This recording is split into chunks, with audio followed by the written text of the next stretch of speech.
Bismillahirrahmanirrahim. Assalamu alaikum ji. We are here with another episode of this very interesting series that we're doing from the platform of Ghamidi Center of Islamic Learning. We're talking about things that I believe are extremely important for people to know whether they are Muslims or they're non-Muslims. We're going to be talking about the fact that why should anybody choose to see revealed religion over other religions when it comes to knowing about what matters of God. Then we're going to be talking about that within the framework of revealed religions, why to check out Quran or Islam. Then we're going to be talking about the most important part of this series, that what kind of a book is the Quran in the first place and how should one go on reading it. And then we're going to talk about the basic teachings of the Quran, and then finally some misconceptions about the Quran. So it's a very, very important series. And to discuss this, as usual, I have with me very accomplished Quranic scholar, Dr. Shehzad Saleem Saab. Thank you so much, Shehzad Bhai, for giving us your time. It's my pleasure. In the previous episode, as I told the audiences, we talked about why should anybody choose to see revealed religions over other ideologies in matters of God. And then we talked about the fact that within the framework of revealed religions, why to check out Islam and Quran.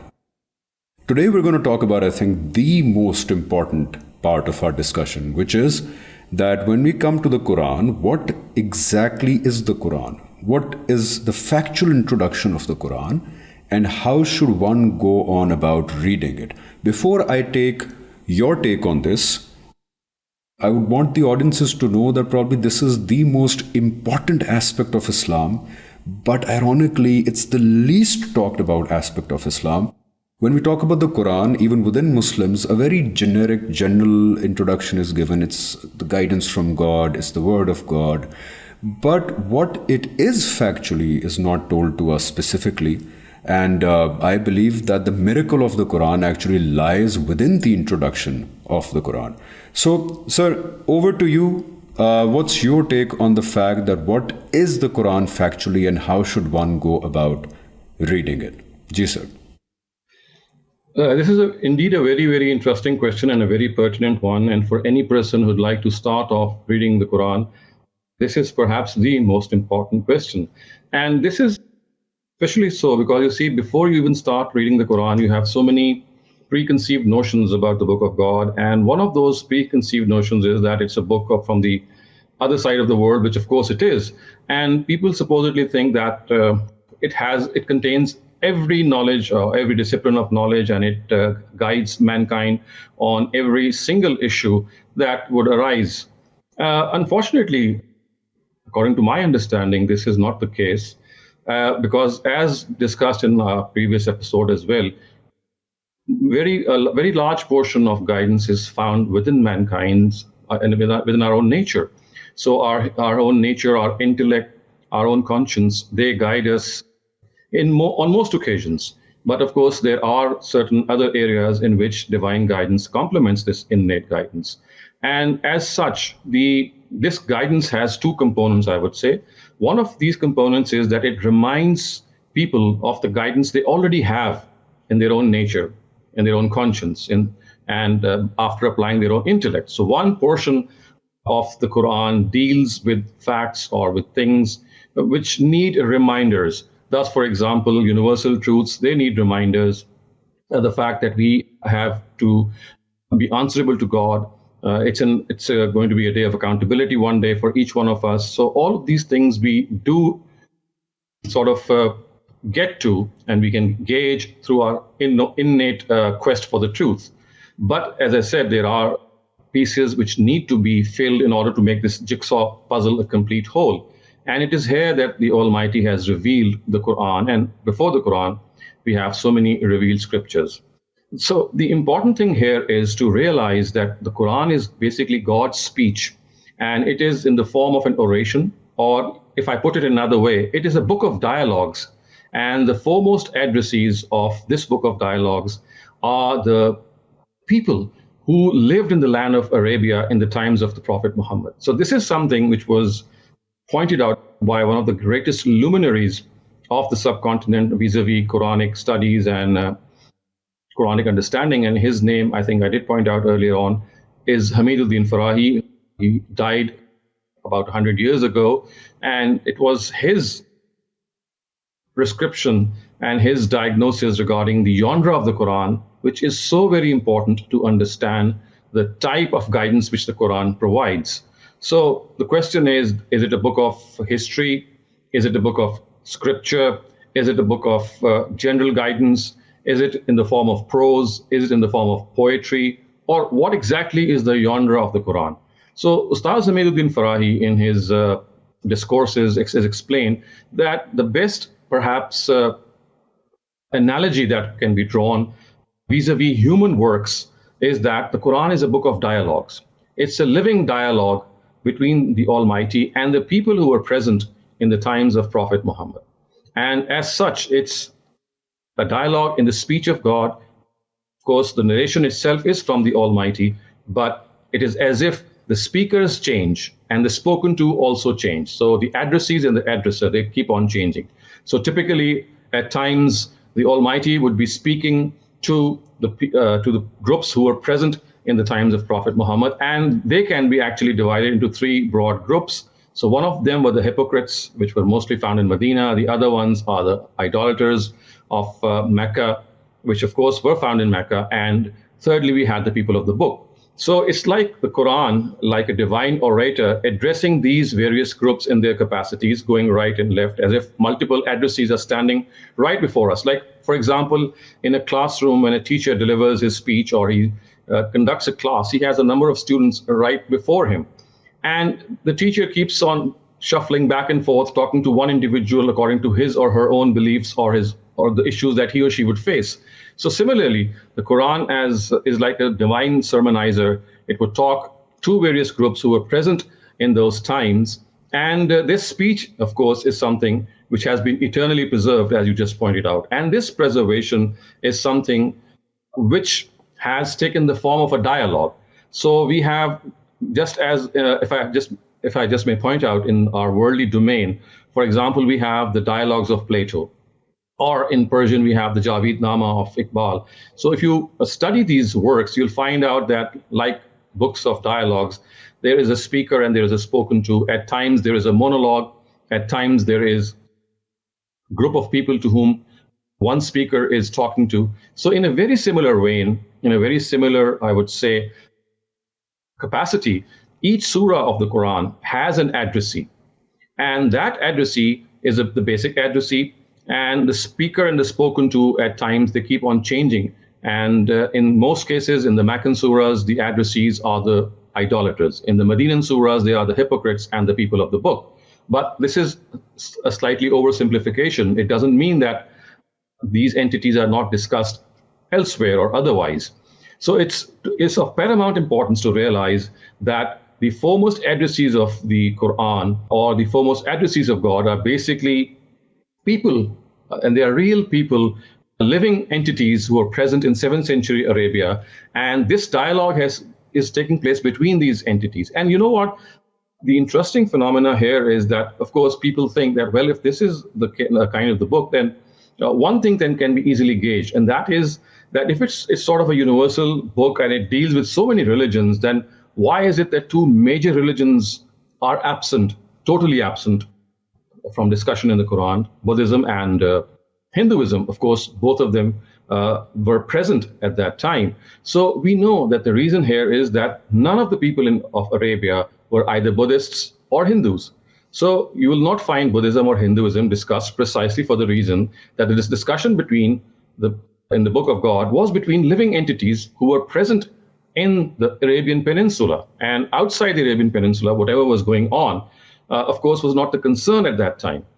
Now, the question that arises is that if this is the case, that the Quran is a very sort of a localized book, it speaks to individuals who are present in 7th century Arabia, then the next question, if you would like to ask, and you can, of course, take that up as well, is how is that relevant to us? Because you see, once the Book of God is revealed to people, or it talks about people who were present in 7th century Arabia, then it does seem that, well, if this is the case, then how is it that we figure in this book of God, and how is it that we maybe receive guidance or get connected to God?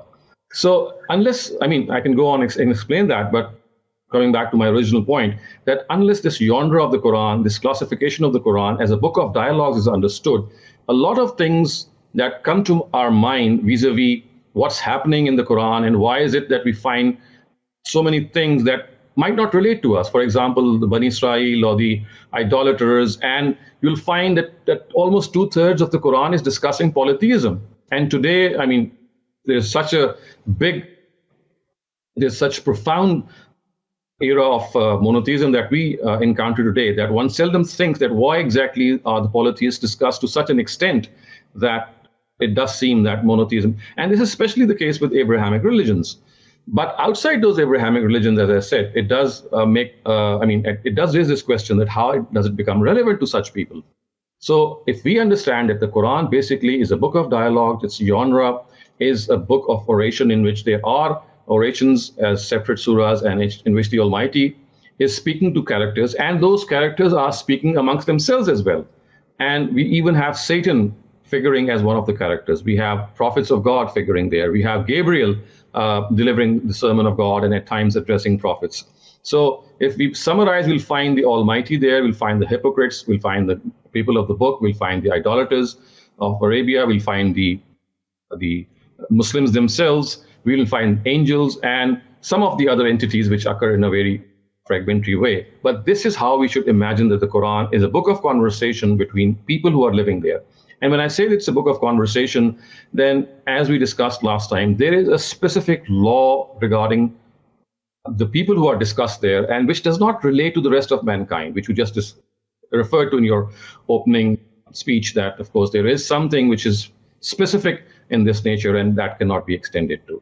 But just to cut the long story short, I would just say that unless this genre or this style of the Quran is not appreciated, that it's a book of dialogues, that those dialogues which took place between people who were living in the 7th century Arabia, a lot of its guidance will either be wrongly applied to us because there are certain things which are specific to the addressees of the prophets of God, which cannot be extended beyond them. Or what we will do is that we will completely localize the Quran. So on the one hand, we might end up saying, well, this is a book which only belongs to Arabia, and we cannot extend it to other entities. And on the other hand, we might end up extending certain specific directives which are meant for God's messengers to later times. So these are the two things which might result, or two mistakes, I would say, or two misreadings of the divine book, unless we have this very clear picture that it is a book of dialogue between specific entities. Okay, perfect. I think this was a very, very summarized yet very accurate description of what the Quran actually is. But before I move forward, Shehzad bhai, to the point that how is Quran a book revealed 1400 years ago, more than 1400 years ago, how is that relevant to us today? Before I move on to that topic, I want to shed some more light with you on the very miraculous part of the Quran, which is, as we discussed in the previous episode, God's judgment on earth, preserved record of how God conducted his judgment on earth for the last time through Muhammad sallallahu alaihi wasallam. I want to speak a little bit more on that and then take your take on it, because I believe that is the most miraculous part of the Quran. That is the most persuasive point as far as Quran being literally the divine speech. And that is actually miraculous also in a way that we have audio recording of God preserved on a piece of paper in writing. I just want to give a summarized background of it. Like, what is the Quran? Quran is basically, in its claim, the following, that a man came in Arabia, which is the backwaters of the world, more than 1445 years ago, with no background in politics, military, or poetry, and that man came with a claim that he has been contacted by God. Now, what this God has been doing throughout mankind's history is that it has been directly intervening in the affairs of humanity throughout the world, throughout our history, for two purposes. One, to give guidance to people. But the second purpose, and I think that is more important, is to give humanity the most conclusive proof of the judgment day to come after we die in this world. That proof being worldly demonstration of this God's judgment here on earth to nations through individuals called Rasuls. Now, Muhammad claimed to be the last of the Rasuls, the last man who the divine got in touch with to guide mankind and to do the worldly demonstration of his judgment on earth. Now, in the 23 years that followed that initial claim, this God kept contacting Muhammad and directing every affair, every decision that he took. And Quran is, as you said, as you rightly pointed out, the preserved speech of this God on paper. So, we exactly now know today what this God spoke to, let's suppose, the idolaters of Mecca, what this God spoke to the Christians and Jews of Mecca, what this God said about good deeds, what this God said about my purpose, what this God said to, let's say, generally humanity. We know exactly what this God said. How important is it that, number one, the miraculous nature that this claim and how this claim got fulfilled in 23 years, and we have the preserved record of exactly how things happened. This is not something that is left to history, let's say. This is not something that is left to conjectures. This is exact record of how things unfolded. How much does it add to the miraculousness of the Quran and to the claim that it's divine? And how important is this record that we have in the form of Quran from this perspective? So you see, I usually discuss this question in a slightly historical sequence, so that certain things become perhaps more clear if we adopt this historical approach. So I divide the religious history of mankind into two broad periods. So one of them is from Adam to Prophet Muhammad, and this I call the prophetic period, simply because prophets of God, messengers of God would come in this period, and they would be assigned a certain task, which I'm just going to discuss, and then they would go away, and the last of these messengers was Prophet Muhammad sallallahu alaihi wasallam. And then we have the post-prophetic period, or the post-prophetic era, which would last from Prophet Muhammad's demise right until the Day of Judgment. So the religious history of mankind is divided into the prophetic era, in which prophets of God and specifically his messengers would come, and in the post-prophetic era, of course, is no such interaction. So what happens is that the Quran is a book which belongs to the prophetic era. It was revealed to the last prophet of God, Prophet Muhammad, and therefore it preserves the biography of Prophet Muhammad the way we today now know as his trait as a messenger of God. So this prophetic era has a very specific trait which is preserved in the Quran, and which, as you just rightly pointed out, is the actual miracle of God, vis-a-vis the fact that the Almighty in this prophetic era set up lesser days of judgment, the smaller days of judgment in the time of every messenger of God, and he made people pass through this judgment.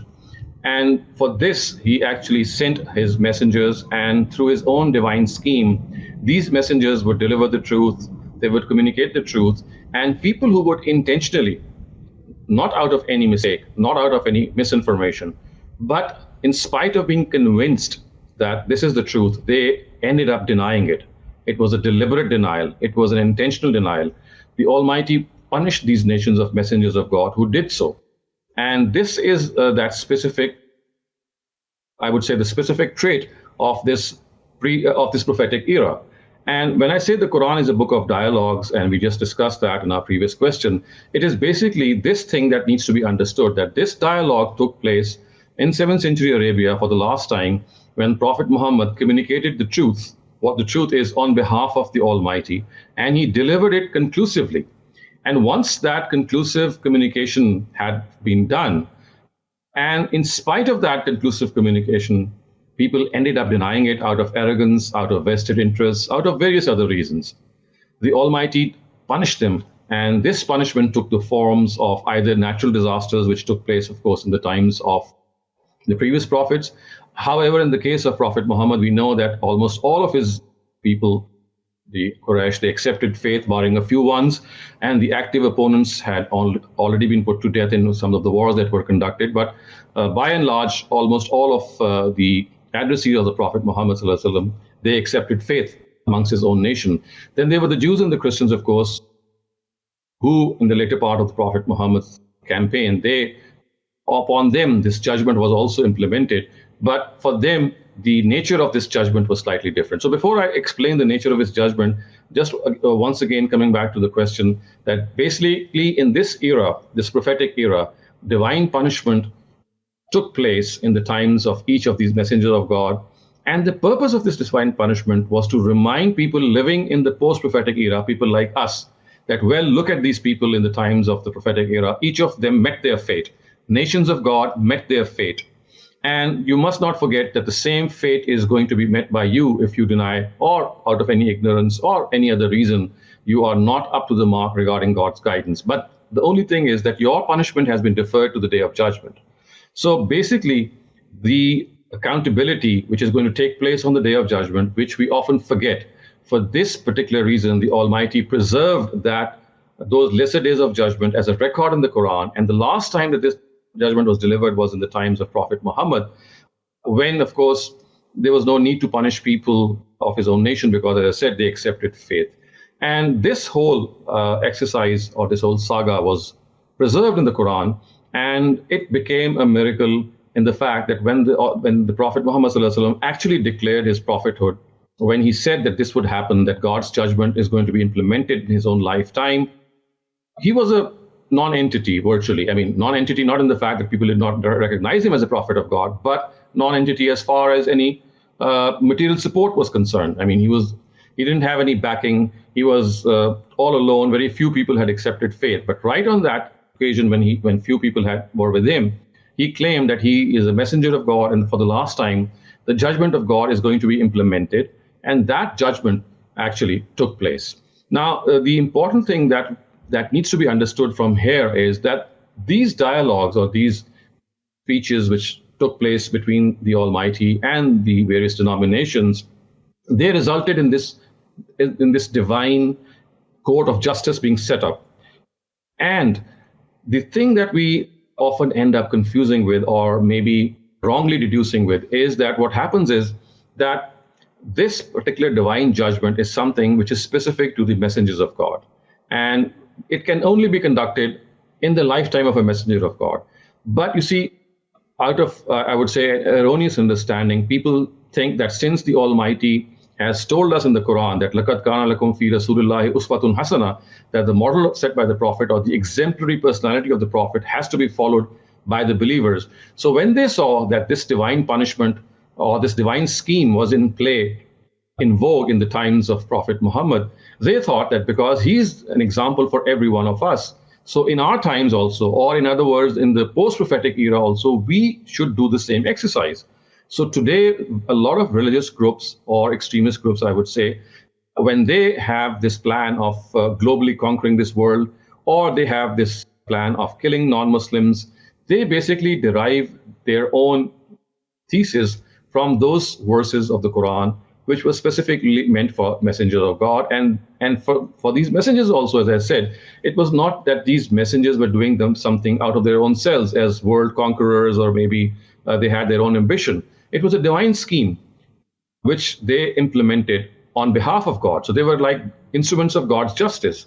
And once those messengers passed away, the law, of course, cannot be invoked. But unfortunately, because of this understanding that the Prophet has to be followed in every sphere, people continued at various instances of time. And today, we find a lot of religious groups, like, for example, the Taliban or the TLP or people like them, who do think that they have to follow the example of the Prophet, and the way he punished, or the way he was called upon to punish his adversaries, they too have this job beforehand. So I would say that as a result of not understanding this divine scheme of God and this aspect of the book of God, that is a book of dialogues, they have ended up extending a certain divine law which was purely meant for messengers of God for their own selves. And I do think that it's a sincere mistake on their part, and it needs to be rectified as soon as possible, and it can only be possibly made to rectify.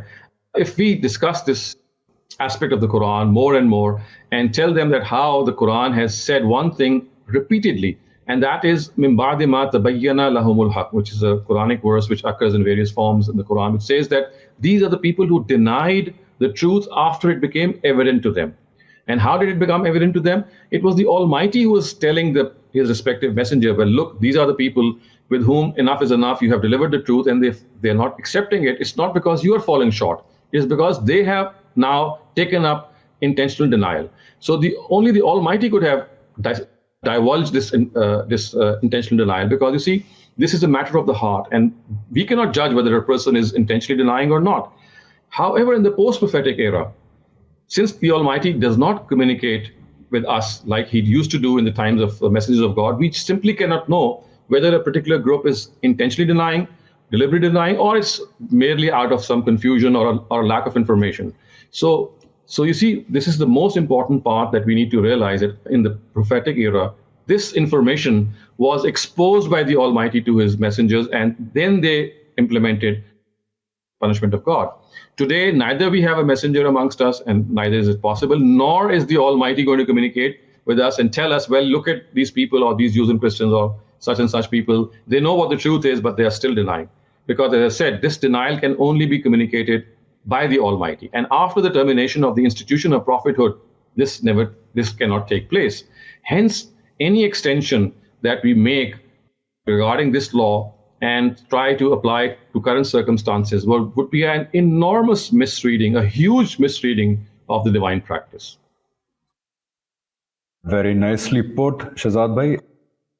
Again, God's practical demonstration of His judgment here on earth that happened for the last time through Muhammad Sallallahu Alaihi Wasallam, and that judgment, the punishment and the reward, is very specific to the addressees of the messenger of God while he is present in the world. That punishment, that judgment does not continue after the prophet of God has left the world. Because here comes our point that we wanted to share before, that how is Quran relevant to us today? Because as far as I have been able to see, Quran has two parts. One is the part which is specific to the Prophet, specific to Muhammad Sallallahu Alaihi Wasallam's lifetime, which is again the judgment part. The judgment of God is specific again only to the addressees of the messenger of God. It's also a very important point, just as a side note, because yes, Muslims, there have been organizations within Muslims who have contended that no, it's not specific to the lifetime of the messenger. The order of God to fight, to establish God's religion on earth will continue till the day of judgment. So it's very important that no, that is absolutely not the case. I think Muslims are only allowed to fight in self-defense or against persecution or zulm, but fighting for the sake of establishing religion or fighting for religion, that ended right after Prophet ﷺ was gone. That is not relevant to us today. So how do we distinguish between what is relevant to us today and what was only specific to Prophet ﷺ, the messenger of God? And how is the Quran relevant for, let's say, somebody today, whether it be in any country of the world? And that also will determine how should one read Quran. Like here in this section, if you could also shed some light on the fact that if I am to read Quran as somebody who has no knowledge about the background of Islam or Quran in the first place, how should I approach the Quran? Ji. You see, as you rightly just said, that if we have this background which we just discussed, that the Quran has the Quran has two components. One is the component which is specific to the lifetime of Prophet Muhammad, which of course is that component in which the worldly judgment was established on the face of this earth for the last time. And this component is something that cannot be extended beyond Prophet Muhammad's own lifetime. And then we have the other component, which is general guidance, or what we call the Sharia, which is for all times to come. So this is how we make this distinction, that about those directives for which it is essential that a messenger of God has to be present And he is basically an instrument of God's justice on this earth and implementing the punishment of God on those who deny the message of God in spite of being convinced about it in their hearts. So that particular component of the Quran can be easily, I think, separated from the rest by simply thinking that the directives or the harsh directives, if I just put them in inverted commas, that harsh directives or stern directives of the Quran, which, for example, take us by surprise at times, that, for example, killing of non-Muslims, beheading them, or not making friends with them, or not being congenial to them. And similarly, besides the Quran, we have hadiths telling us that we should not say salam to them, or we should not inherit the legacy from a non-Muslim and vice versa. So these are some of the directives which are mentioned in the Quran and which do cause this consternation in us, that why is it that the Almighty is so harsh on certain people? So if we sort of sift through the Quran and single out these directives, we'll find that all of them relate to the divine judgment of God, which took place in the times of Prophet Muhammad for the last time. And all these manifestations, which speak sternly regarding people who don't believe, are basically various forms of punishment, which the Almighty implemented through his messengers of God. As I said, in the times of the last messenger, Prophet Muhammad, this punishment never took place for his own nation or his own people because they had accepted faith.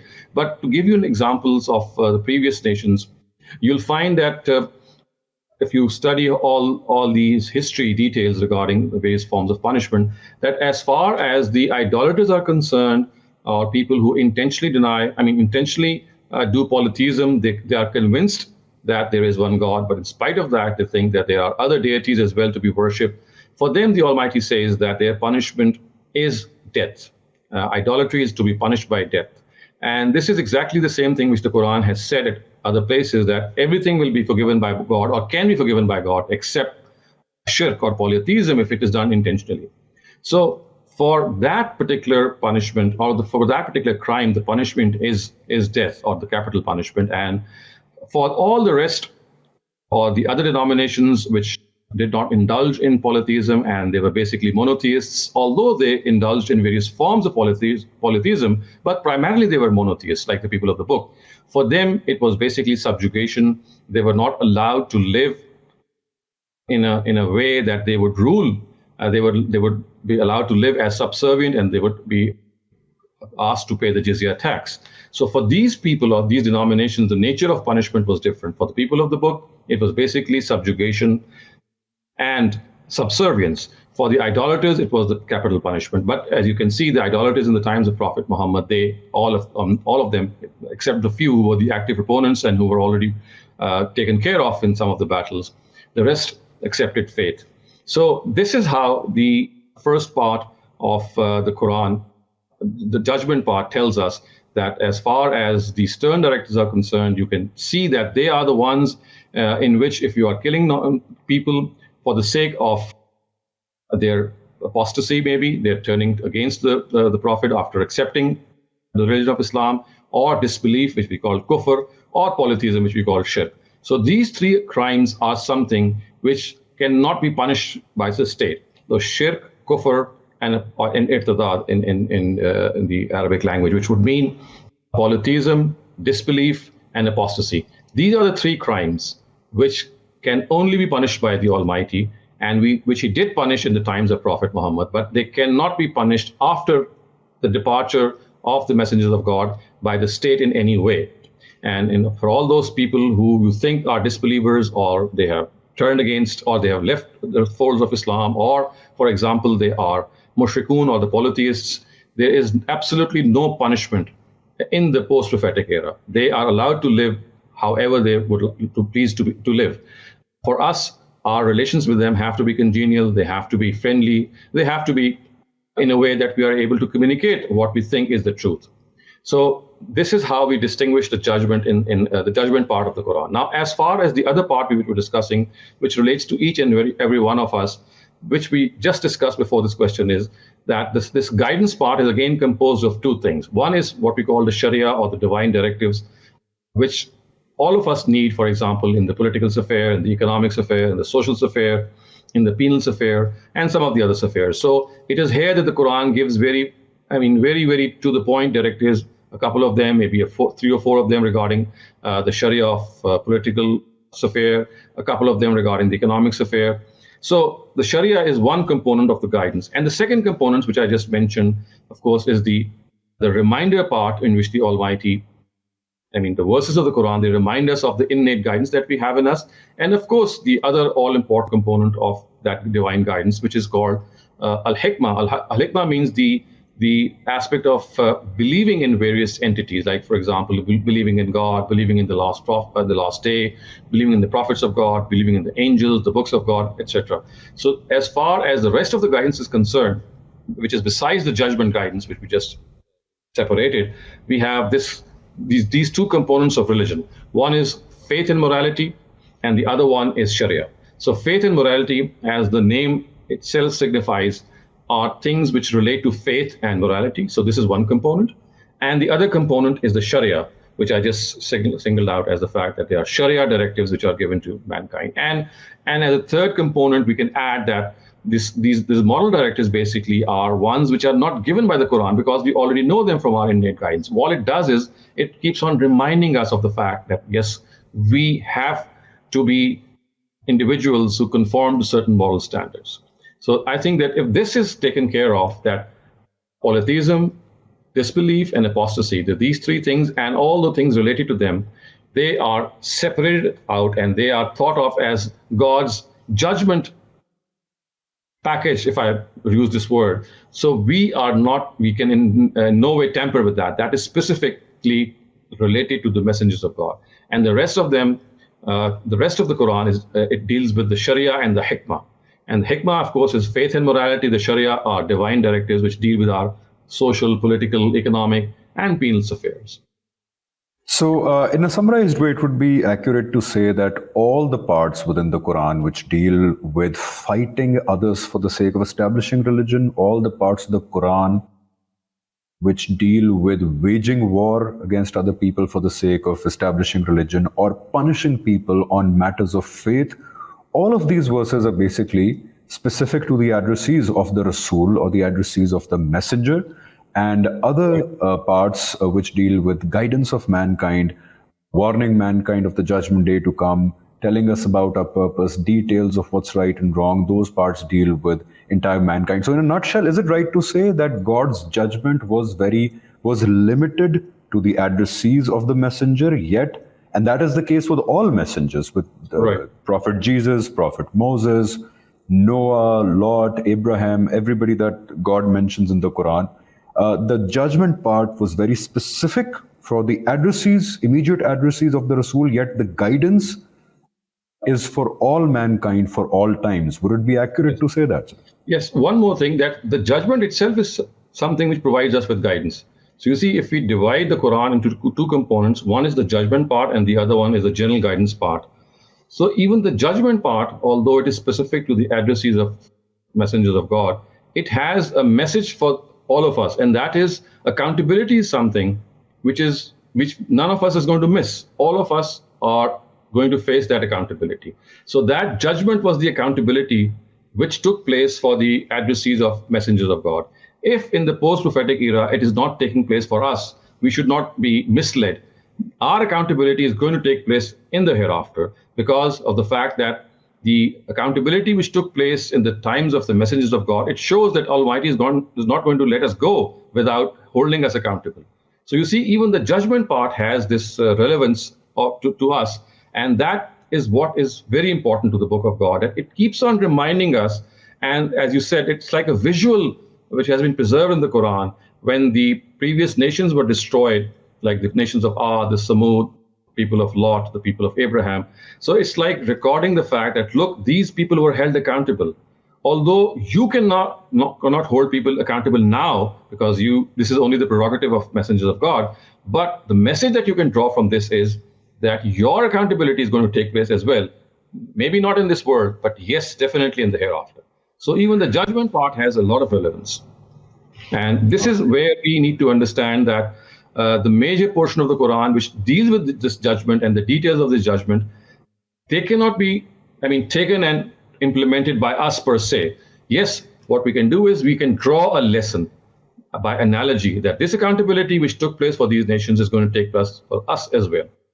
And this would make the Quran a book of guidance, which not only guides us in that guidance portion in which we have the morality, faith, and Sharia, but also in the judgment part, telling us that, well, look here, don't think that you'll go scot-free. You'll be held accountable. And look what God did to these nations. If he did them with them, he'll do it with you as well. The only thing is, it is deferred.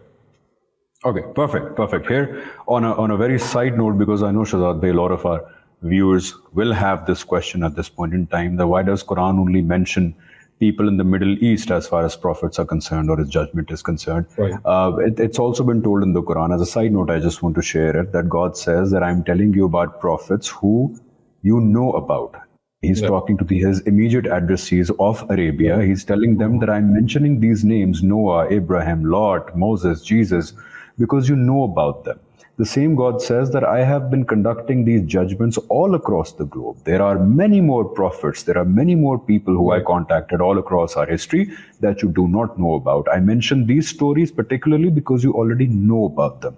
And hence we do actually find in our history evidence of people throughout our history, in every culture, who came with the claim that they have been contacted by the higher power, the maker. We call them sants, we call them shamans. We have so many names for them.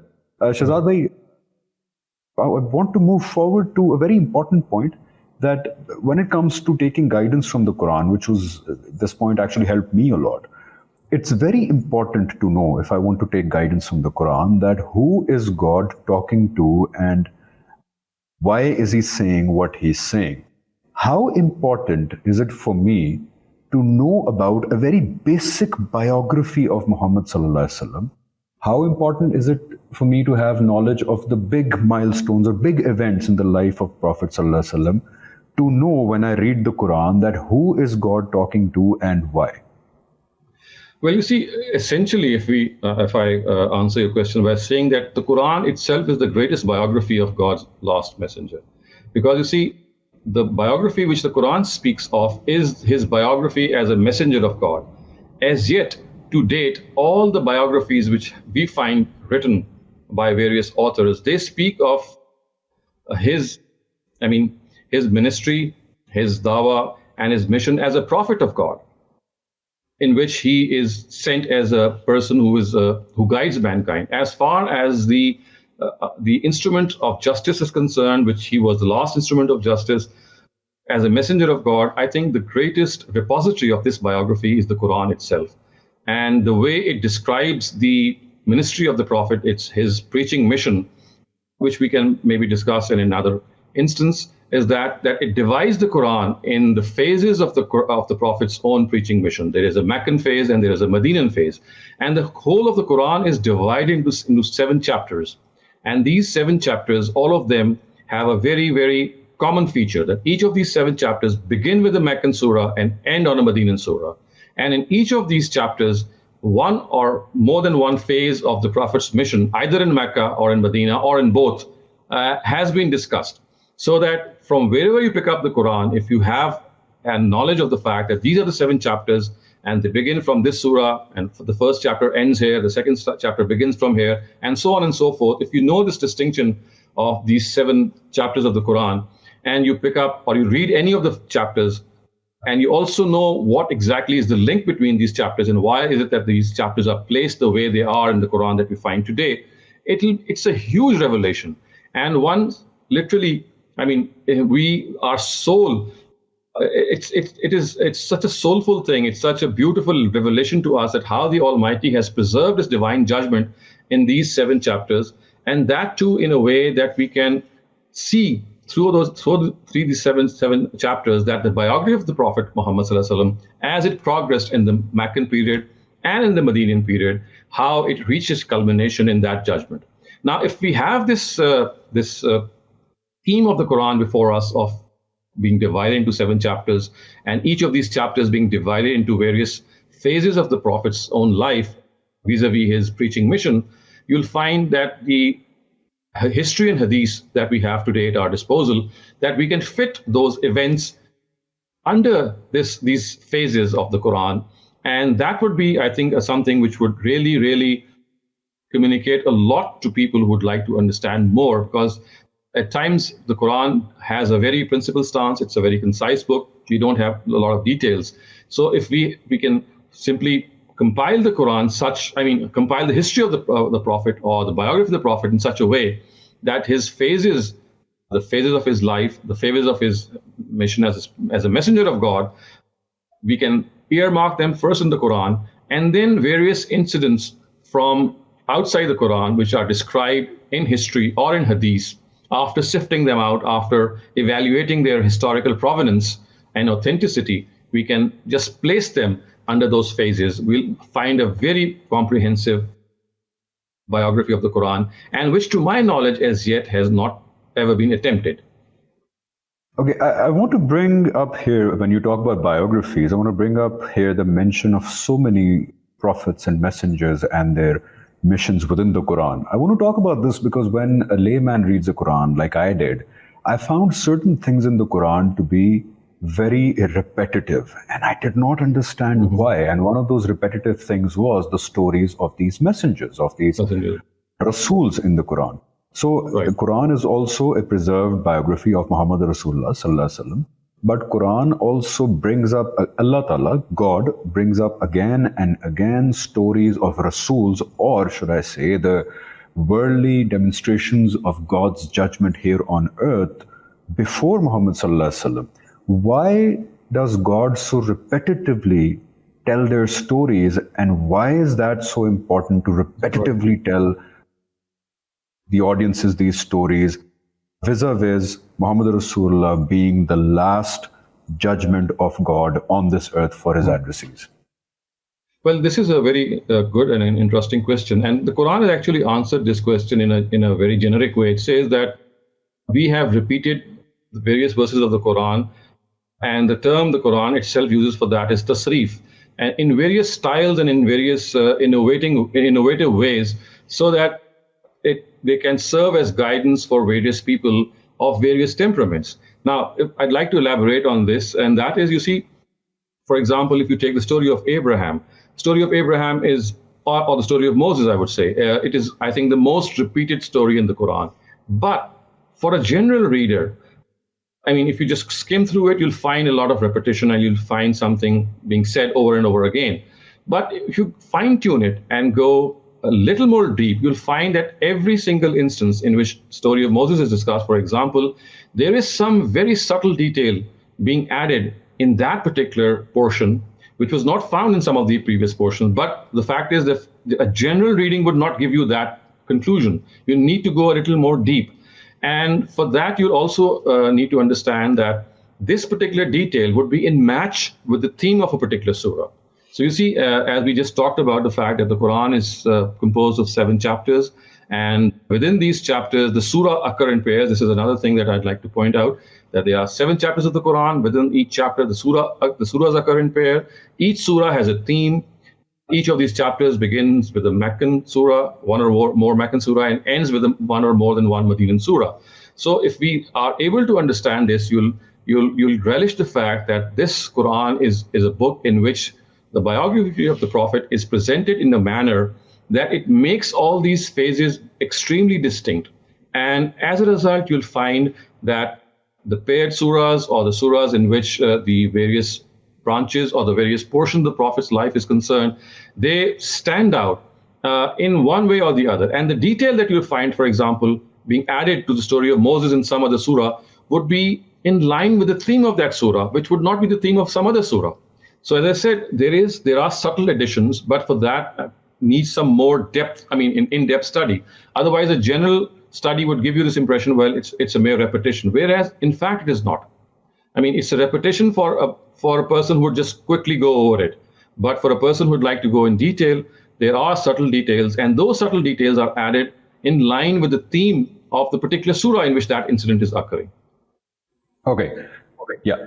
I think we're running out of time. We have just 12, 13 minutes left. Lastly, before we wrap this up, Shehzad, I want to talk about another very miraculous aspect of the Quran, and that is the language. we know that it was very easy for us today to maybe, and some critics of Islam actually do say that the Prophet sallallahu alaihi wasallam, na'uzubillah, made the Quran up. Some even go to the extent of saying that there was probably some psychological issue with the Prophet, psychiatric issue with the Prophet, peace be upon him, na'uzubillah, and he was just hallucinating this whole thing. I think the language of the Quran is so miraculous that it negates both of these claims. Because when Muhammad Rasulullah sallallahu alaihi wasallam claimed that he is being contacted by God from the other realm, that communication was not in the usual normal language. That communication was occurring in the best poetry that that language has ever seen. How important is it for and that I believe is the most miraculous part also of the Quran, the poetic aspect of it.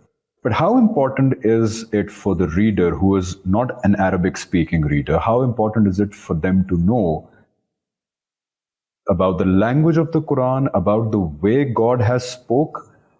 And how important is it to know that the translations of the Quran might not transfer that might and that beauty to the audiences that otherwise would be present if, let's say, I knew Quranic Arabic? Well, I think 3 points can be made in this regard vis-a-vis a non-Arabic reader, a person who's, who would not appreciate the linguistic style of the Quran. Of course, people who are aware of Arabic, for them, it's a literary masterpiece. But since you have asked this question regarding people who are not conversant with Arabic, I think there are 3 points or 3 aspects that for them become decisive. One of them is that this is a book in which you'll find an authoritative person speaking, an authoritative being speaking, and which is the person of God. And the way he speaks, the authoritative manner in which he speaks, and the way he discusses issues is something which is beyond the scope of human endeavor or human writing.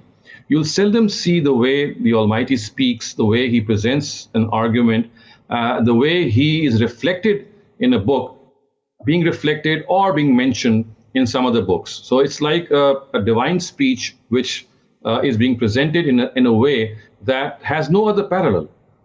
You'll not find, except in some of the other divine scriptures, like, for example, the Old or the New Testament. But other than that, the preserved divine speech is something which the style, if not, you're not able to, appreciate it if you're a non-Arabic reader, but the way in which the Almighty presents his basic premise and the way he goes on commenting on certain things and the way the worldview it gives is simply beyond human approach, I would say. The second point is the aspect which the Quran itself says, and that is that it is free of any discrepancies. It is free of any evolution. There is nothing which, has changed in the Quran, which is, of course, is a very significant trait of every human book. You'll find every human author, however great he might be, he could be a Kant, he could be a Newton, he could be an Einstein, he could be a Plato or an Aristotle, but all of these geniuses, they passed through various changes in their life. They had a certain idea or a view, and they kept changing and evolving from that. And ultimately, even in their final years, we find scholars forsaking a lot of things that they said earlier on, and they said, well, just write it off from me, and now I no longer subscribe to such and such an opinion. So the Quran is beyond any such evolutionary, I would say, development. Whatever it said on day number 1, it persisted with that at the end as well. So there is nothing of any sort that you can call a discrepancy or something which has changed in its view or its stance or its style. And the third thing I would say is that it's a timeless book. There are books who fade away after 50 years, after 100 years. They don't stand to the test of time simply because the information that they mention becomes redundant or it becomes revised, or because the way they address certain issues, those issues die down and newer issues replace them. The Quran is a book which has stood the testimony and stood the test of time. The issues which it discusses, of course, are issues which are still living. They are still relevant to every single human being. And at the same time, the information which it divulges, for example, regarding certain aspects of science, let it be biological science or astronomical science or even certain other areas, is still accurate. And it is accurate as it could have been. But the fact is that no one could have imagined that for a book 14 centuries ago that it could present these facts with such precision when mankind was not even aware of these scientific facts. So I would say the third aspect is for a non-Arabic reader that the facts which it presents and the information which it presents has stood up to the test of time. It's a timeless book. It's an ageless book. It cannot, lose its relevance. And finally, because of the fact that the greatest trait of the Quran is that it informs mankind of what is going to happen once we die. So therefore, it can never become irrelevant, because death is something which is associated with each and every one of us, and each and every one of us is going to face our destiny one day. And the Quran informs us about that destiny. It tells us what will happen when we die. And therefore, this relevance is something, whatever may happen, can never cease. And I would say that these are some of the features for a non-Arabic reader which still continue to bedazzle him, continue to cause awe in his heart or in her heart, because yes, this is a book which speaks like as if some divine orator, someone beyond this world is speaking. He's speaking about certain things which we have no knowledge of. And the way he's speaking all these things are as if they are definitive and there is absolutely no change. And what was said on day number one was adhered to right till the end. Wonderfully cleared, Shehzad Bhai. Would it be accurate to say that for a non-Arabic speaking person who reads the Quran or a translation of the Quran, although it would be impossible for him to grasp the poetic beauty and finesse of the words or the language that God used, but they can fully understand and comprehend the guidance or the basic muqaddamah or the basic case of the Quran, that there is no problem in that? Absolutely. You see, that is one of the finesse or the finer points of the Quran, the subtle aspects of the Quran. You see, the Quran is a book which addresses every single person. And as far as the guidance aspect is concerned, it is something which can be gauged and understood by every single person. But the subtle points can only be appreciated by scholars or maybe who are deep thinkers. But then they don't add to any guidance which the common man would lack. What they do is they present some further evidence, some more subtle things, which appeals to subtle minds. So you see, because of the fact that the Almighty has created this world in a way that people have different levels of intelligence, different levels of comprehension. So these subtle points are basically meant to appeal to such people who have that, who have the brains to appreciate those subtle points. For the common man, if they miss out these subtle points, they would not lose upon any guidance or some basic aspect of the Quran. So it is precisely for this reason, I think, that the Quran itself has said that it is hudal linnas, which means it is guidance for mankind. Every single person can receive guidance from it. So yes, for the common man, even if those subtle points, those linguistic details, those finesse, the finesse found in its sentence structure, if they are not able to appreciate it, but the guidance which they need to salvage them, to earn them salvation in the hereafter, is something which even a simple translation of the Quran would suffice. Perfect. So that's how a divine book should be. It should cater to the needs of both an ordinary person, right, and it should cater to the needs of somebody who wants to dive in the ocean of knowledge and scholarship. Lastly, Shehzad Bhai, I want to present in front of you an analogy, because I consider myself to be a complete layman, and someone gave me this analogy which helped me in understanding the Quran, and I want you to comment on it before we wrap it up. For somebody who wants to read the Quran, consider the following analogy, that imagine, complete analogy, fictional. Imagine if Alexander the Great was doing his conquests on the guidance of a Macedonian king, for example. And the Macedonian king was sending him letters and guiding him on exactly what to do, when to do, and how to do. Later on, imagine if Alexander the Great saved all of those letters and compiled it in the form of a book and gave it to his followers, so that anybody in future could exactly see how the Macedonian king conducted affairs through Alexander. Now, if I want to see what the Macedonian king thought about a certain matter, I will go into this book. I will see where exactly and how many times that Macedonian king has talked about that matter. Let's say something as mundane as cleanliness of soldiers, right? I would go into that book, see wherever the Macedonian king has mentioned about the cleanliness of soldiers and what he has said to make up my mind on what the Macedonian king thought about cleanliness of soldiers. Is that would be an accurate analogy about the Quran, Shehzad Bhai, and how should one go about reading it? Well, I think that it's slightly an oversimplification because you see, what happens is that in the case of Prophet Muhammad Sallallahu Alaihi Wasallam and the previous messengers, there is a specific theme and there is a specific purpose for which the Quran was revealed. And that presupposes the fact that, 70 to 80% of your own guidance that you need is inbuilt in you. And it's only where you might forget that guidance or where you might not be able to reach that guidance that does, so to speak, God would send those letters to his messenger, if you take the example of Alexander and the Macedonians. But as I said, for them, a very large part would be something which they don't require guidance, because you see, this is something which is inbuilt in them. Yes, in the remaining part, if those letters guide them regarding a certain expedition or a certain journey, it would be invaluable guidance. But another thing is that in the Quran, as you see, that this guidance is preserved in a very specific sequence. It's not preserved in its historical sequence or the chronological sequence. For example, if that had been the case, we would find all the Meccan surahs first and then the Medinan surahs. Whereas we find that Surah Fatiha, which is the first surah, immediately after it is Surah Baqarah, which is a very long Medinan surah.